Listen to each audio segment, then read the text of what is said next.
Lagos at night gleamed like a tapestry of stars. From the balcony of his Victoria Island penthouse, Chuka Nwosu gazed out at the city lights with pride warming his chest. At 40, he had climbed every ladder, a tech mogul with a Midas touch, a devoted husband, and a doting father to 12-year-old David. His wife Tenny moved through their home with effortless grace, the perfect picture of loyalty and elegance. Together, they were the envy of Lagos high society, a power couple seemingly unshakable. But on this balmy night, fate had other plans. Inside, on the marble kitchen counter, lay 3 unopened envelopes from a genetic testing service. It had all started as a lark, Chuka's spur-of-the-moment idea to explore his Igbo ancestry. For fun, he'd convinced Tenny and David to spit into test tubes as well. A family project, he'd thought with a smile. Weeks later, the results had arrived. Chuka tore open the first envelope with casual excitement. Ancestry percentages, migration maps. He skimmed until a bold-faced note stopped him cold. It was a parentage result comparing his DNA with David's. His eyes narrowed, uncomprehending. The page slipped from his fingers, fluttering to the floor. 0% parent-child DNA match. His heart slammed against his ribs. That had to be a mistake. Hands trembling, he fumbled for the second envelope. David's results. A minute later, his vision blurred. The data confirmed it. Chuka was not David's biological father. The world tilted. Chuka gripped the edge of the counter to steady himself. Number impossible. It felt as if the room were closing in, walls squeezing the air from his lungs. He could hear his pulse thundering in his ears. David was his son, his little boy who shared his smile and love for coding, the child he had rocked to sleep and taught to ride a bicycle. This must be a lab error, he told himself. It has to be. That night, while Tenny and David slept, Chuka sat alone in his home office, the glow of his laptop casting harsh shadows on his face.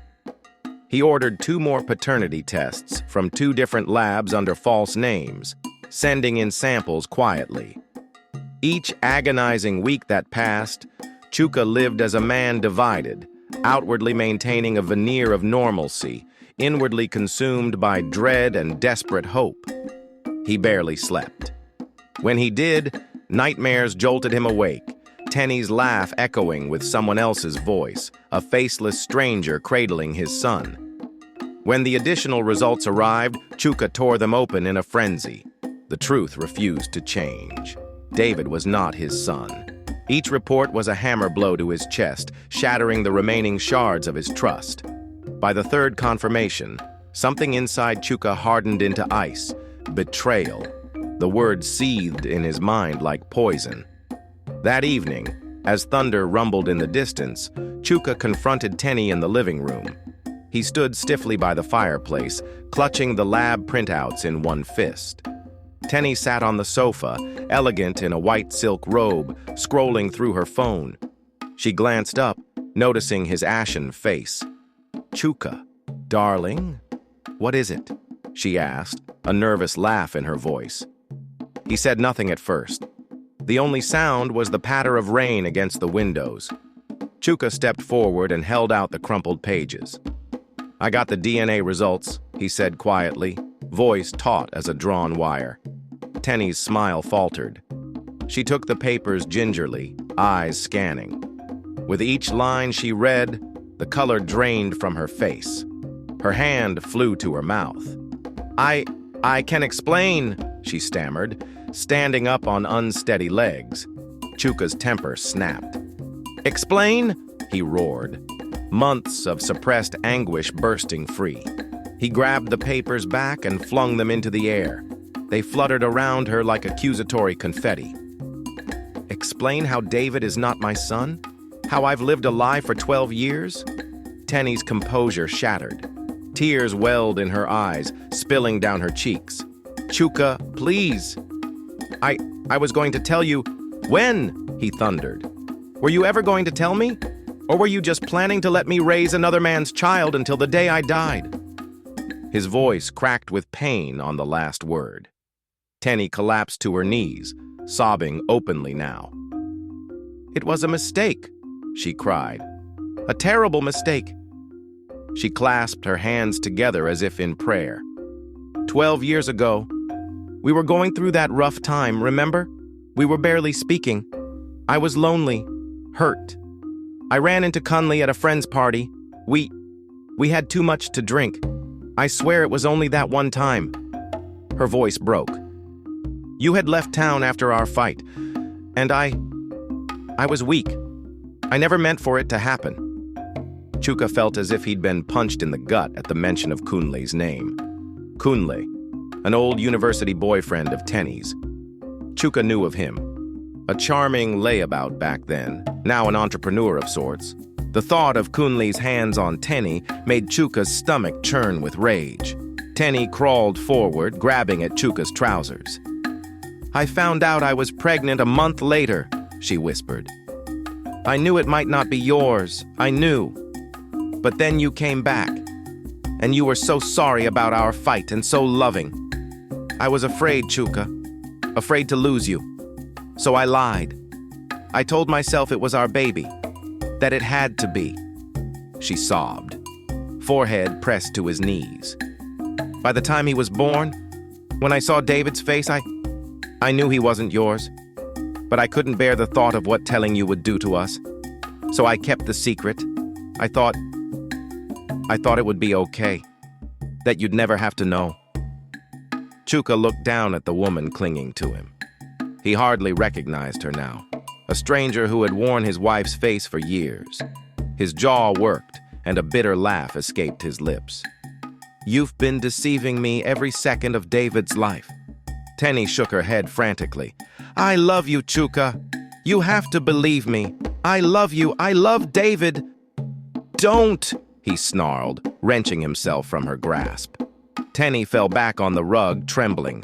Chuka loomed over her, his shadow cast long and dark by the flickering firelight. His eyes burned with unshed tears and fury. "I gave you my heart, Tenny. I trusted you. I would have done anything for you. And you made me a fool." "I'm sorry," she wept. "Please, for the love of God, forgive me. We can get through this." Chuka's face contorted with rage. "Forgive?" He hissed the word as if it were venom. "How dare you ask me that?" His hands balled into fists at his sides. For one terrible moment, Tenny thought he might strike her. Instead, he drew in a shuddering breath and stepped back. The air between them crackled with hatred and hurt. "Get up," he said coldly. She obeyed on wobbly legs. "Does he know?" Chuka asked, voice low and dangerous. Tenny wiped her nose, confusion knitting her brow. "Who? David!" Chuka spat. Even uttering the boy's name felt strange now, like it belonged to someone else. "Does he know I'm not his father?" "No!" Tenny gasped. "He doesn't know anything. He thinks you're his dad. He's never suspected. He loves you." A sharp pain lanced through Chuka's chest at that, but he steeled himself. David's love, David's smiles, were they even real? The boy was innocent, a victim too, part of him knew. But Chuka's agony was too great to find compassion now. Chuka exhaled slowly, trying to contain the wrath threatening to consume him. "We're done here," he said in a deathly quiet tone. Tenny's eyes widened. "Chuka?" He turned away from her, staring into the fireplace where flames devoured a log, much as fury was devouring his heart. "From this moment, Tenny," he said, "you are nothing to me." With that, he strode out, leaving her collapsed in tears. In the hallway, 12-year-old David peered from behind a door, awakened by the shouting. "Dad? Mom?" the boy asked, voice small and frightened. Chuka froze. The sight of the boy, that boy, made his throat tighten. David looked so much like someone else. Perhaps there was a faint echo of Tenny's features, but nothing of Chuka. How had he been so blind?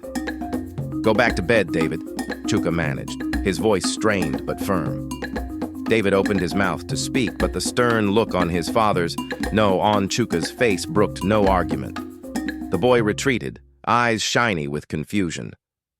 When David's door closed, Chuka's composure cracked. He pressed his back against the wall and slid down to the floor, burying his face in his hands. In the next room, Tenny's muffled sobs rose and fell like the crashing tide. Chuka sat there in silence, tears of rage and heartbreak seeping through his fingers. In that moment, something in him died. The warm, trusting man he had been was gone. In his place, a new resolve coiled tightly. He would make them pay. Chuka did not act rashly in the days that followed. No, revenge is a dish best served cold, and he intended to serve it ice cold. While Tenny moved through the house like a ghost, red-eyed and jumpy, Chuka was methodical and distant. He spoke to her only when necessary, voice devoid of emotion. To the outside world, the Nwosus carried on as the picture of elegance, no public scenes, no visible cracks. But beneath that facade, Chuka was meticulously unweaving the life she had built on his trust. First, he visited his lawyers in secret. In a sleek law office high above the Lagos Marina, Chuka calmly instructed them to rewrite his will. Not a kobo of his vast estate would go to Tenny now.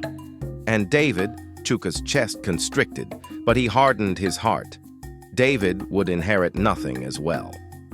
Chuka would rather leave his empire to charity than to the boy who served as a daily reminder of Tenny's betrayal. He ensured the documents were airtight. If anything happened to him, neither mother nor child would see a dime. Next, he began quietly separating their finances and gathering evidence. At the mention of a son, his eyes flickered toward the stage, toward Chuka and Tenny.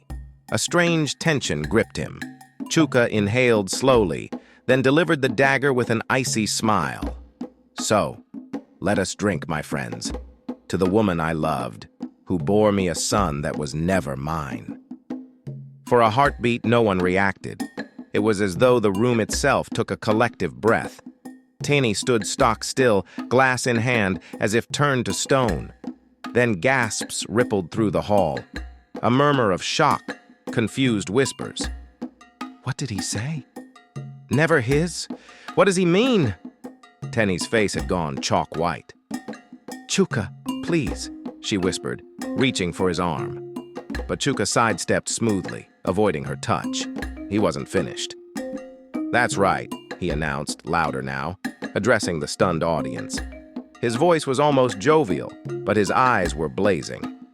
For 12 years I was deceived, made to believe I had a son.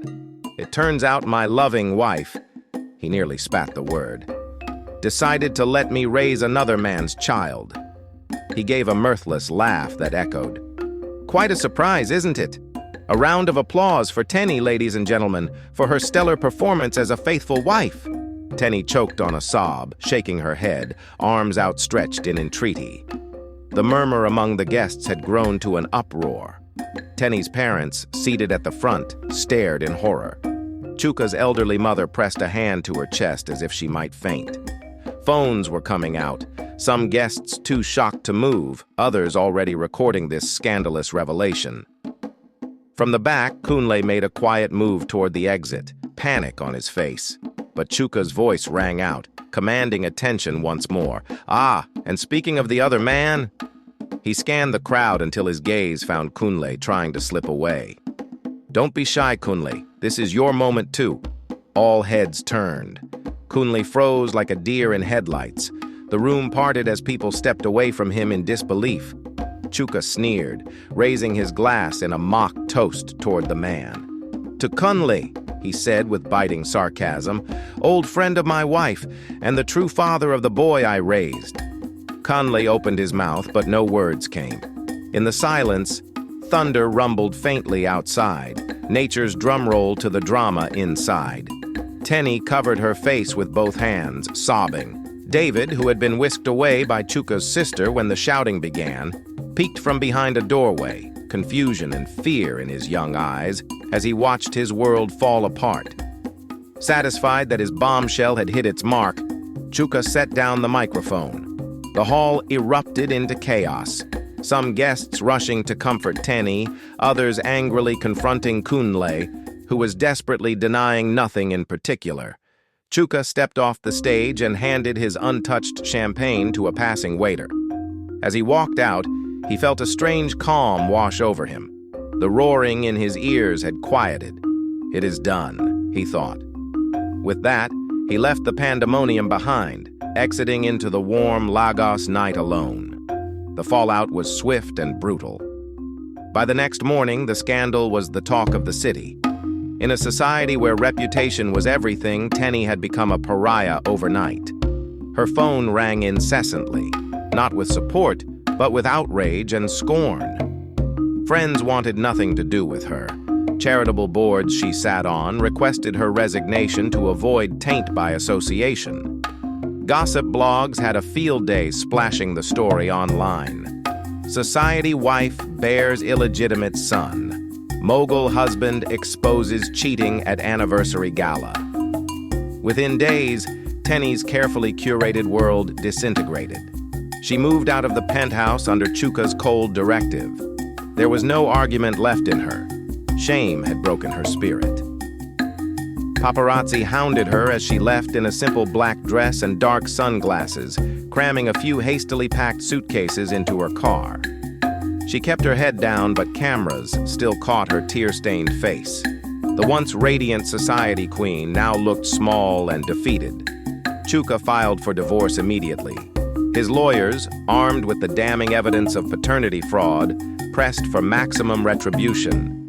The prenuptial agreement, signed long ago when love was blind and trusting, was rendered null by her breach of fidelity. Tenny was left with nothing. No alimony, no claim to any assets. Worse, Chuka moved to claim sole custody of David. Tenny fought this only at first, pleading that David needed his mother. But Chuka's attorneys painted her as a scheming liar who would even use her child in a long deception. They whispered to the judge about moral character and the potential harm to David if raised by a woman of such low integrity. It didn't hurt that the judge was an old golfing partner of one of Chuka's influential friends.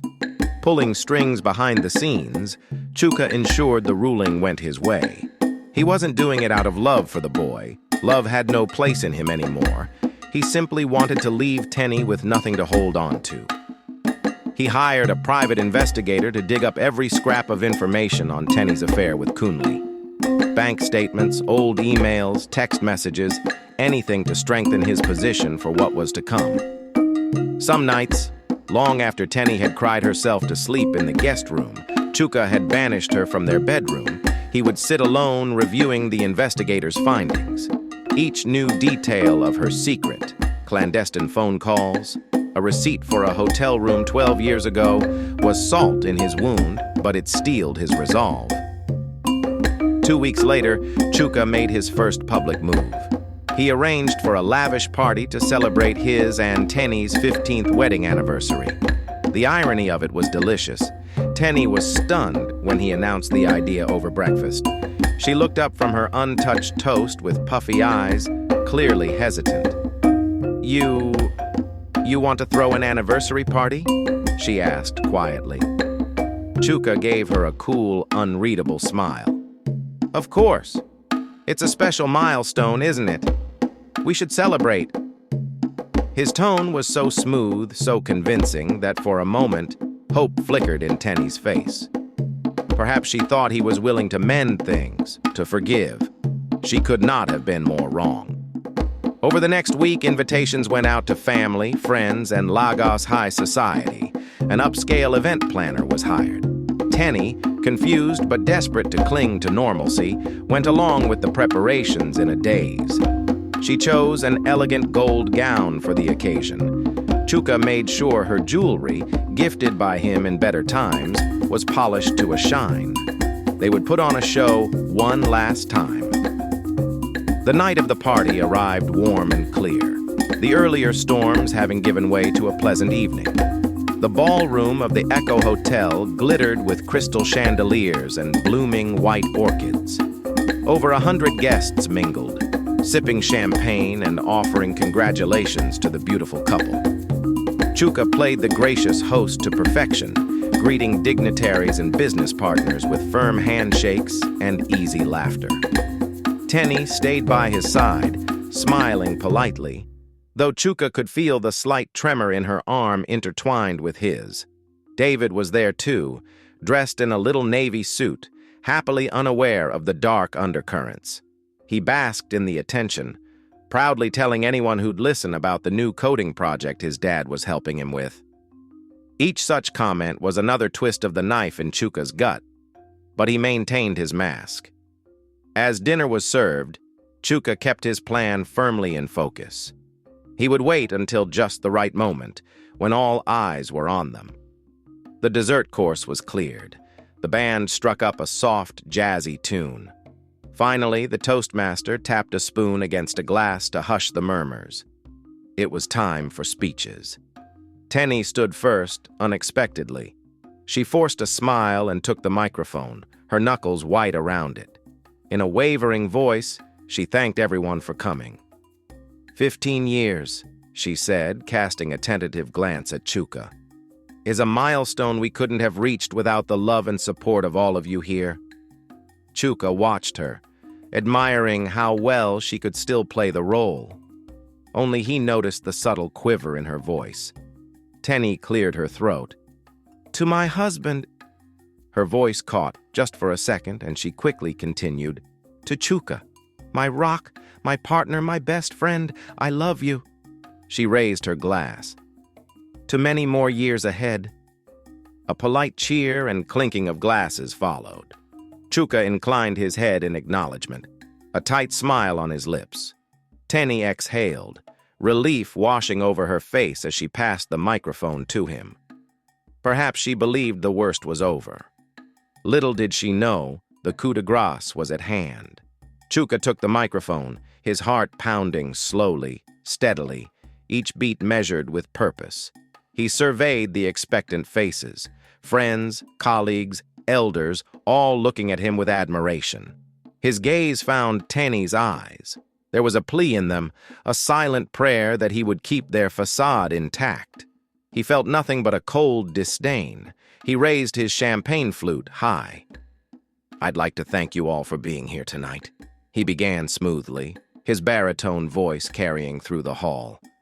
It's true, 15 years is a long time, a time of joy, of challenges overcome, of deep partnership. His eyes never left Tenny's. She gave him a faint, hopeful smile. Chuka's lip curled almost imperceptibly. In fact, he continued, some might say marriage is built on trust above all else. A few heads nodded in agreement around the room. Tenny's smile wavered. She realized something was off. Chuka gently swirled the champagne in his glass. My wife, Tenny, has been the symbol of grace and loyalty. He paused, letting the words hang. Tenny blinked rapidly. She gave me a beautiful son, and for that I have always been grateful. Across the room, Kunle had been leaning casually against the back wall. He had slipped in as one of the plus ones, not expecting to be noticed. At the mention of a son, his eyes flickered toward the stage. When the court awarded Chuka full custody, Tenny wailed right there in the hallway, collapsing to her knees as Chuka walked past without a glance. David would remain with Chuka, though what kind of father Chuka could be now, after all that happened, was a question that hung in the air.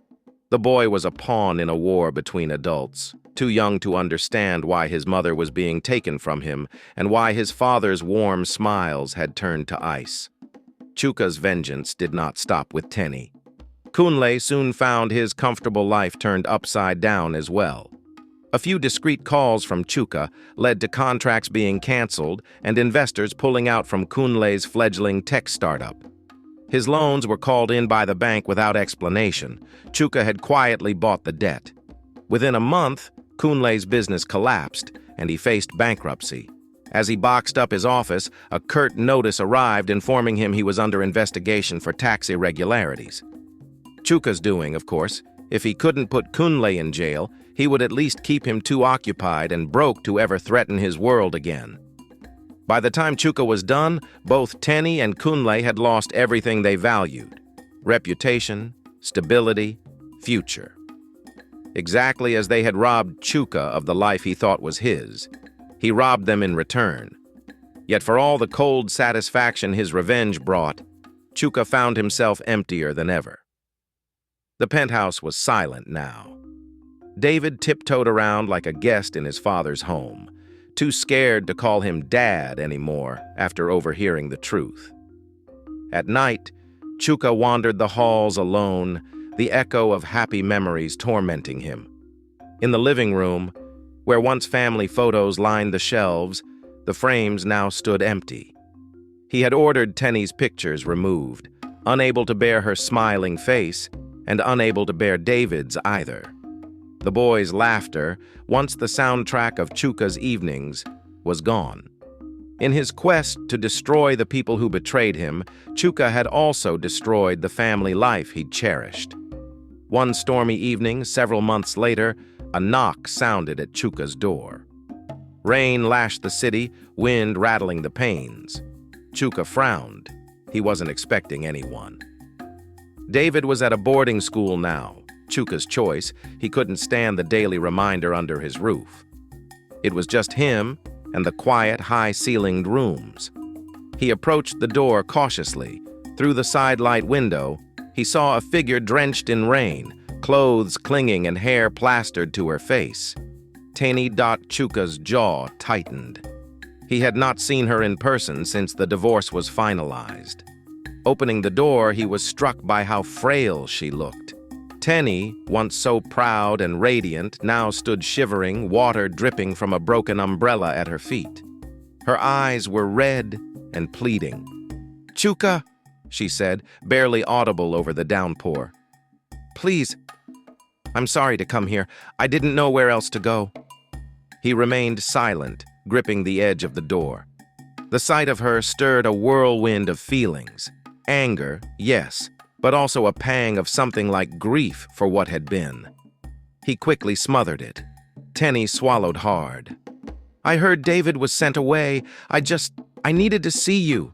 To beg you, please let me see my son. Let me explain to him, at least. He doesn't even answer my calls.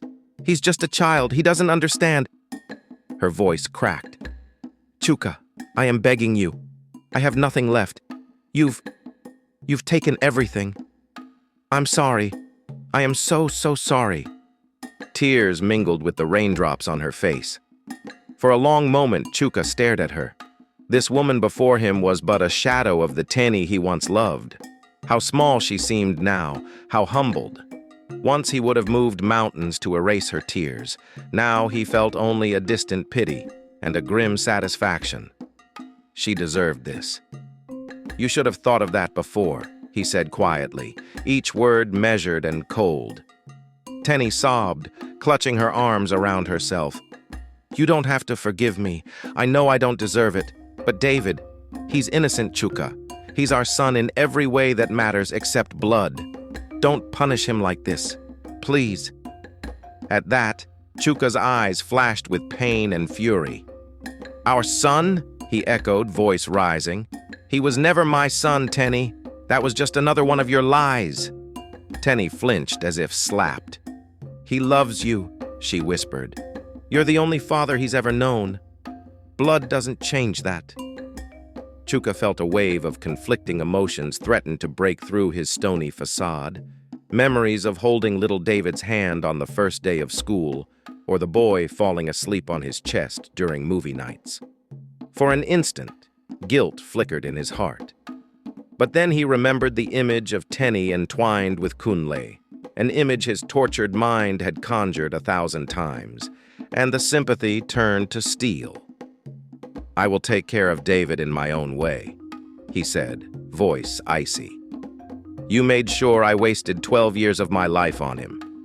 I won't waste any more words on you." Tenny's face crumpled.